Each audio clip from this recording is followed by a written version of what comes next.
Hi guys, I'm Nayanthara Rai reporting for ET Now. Today let's talk about Zomato, the unicorn, the food delivery giant. The co-founder Dipinder Goyal has said that Zomato's losses for the financial year ending March 31st are pretty much stagnant around the same level as the previous financial year at about $300 million, and that's despite revenues doubling. The big question is how sustainable all of this is. And, while we await an interview from Zomato, we did reach out to one of its existing and one of its largest investors, InfoEdge India, and Hitesh Oberoi from the company. Hitesh Oberoi, of course, part of the top management. So the first question we asked is that, given the kind of financials, how sustainable is it? Is it possible to stay like this?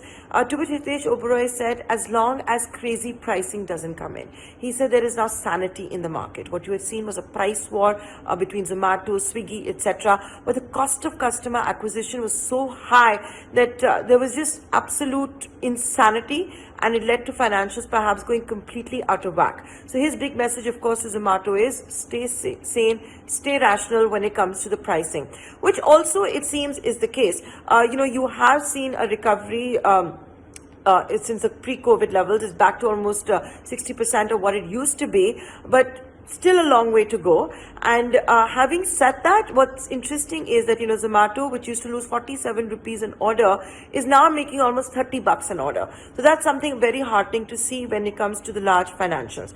The second question, you must have all recently read how Ant Financial from China, its investment in Zomato have not been approved by the government. What is this going to mean for Zomato? Is it under any threat as such? Is it going to have to look at other investors? So Hitesh Oberoi once again saying, no reason to worry. It's not, and I'm quoting him here, it's not as if only Chinese money is chasing Zomato. There are other investors that are interested and they are in talks with them. For me, this was a big headline. The kind of confidence that it is Zomato is getting from the investor community. First, it has enough money in the bank to last a few years, and the fact that investors are interested in taking new position in Zomato. I think we've all been reading a lot of bad news about how labor's gone back and, dining is under threat and, consumerism is down, people are not spending as much.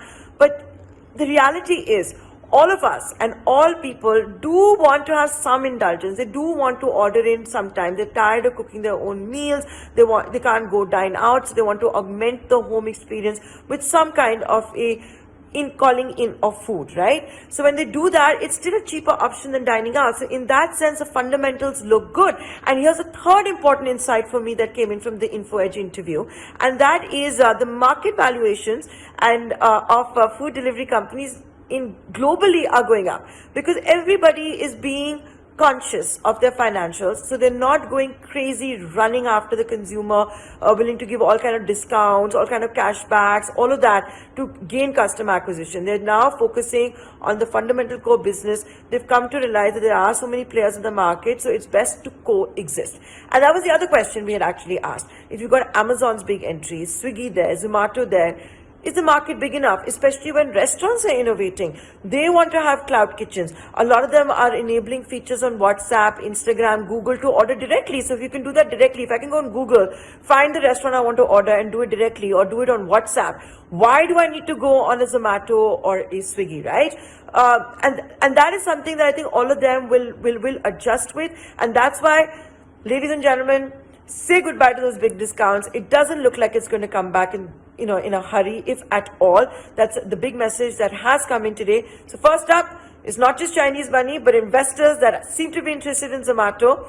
No crazy pricing. It's going to be all about rational pricing, and it's going to be interesting to see how these companies, Zomato, Swiggy, etc., learn to coexist without offering the kind of crazy discounts that they use.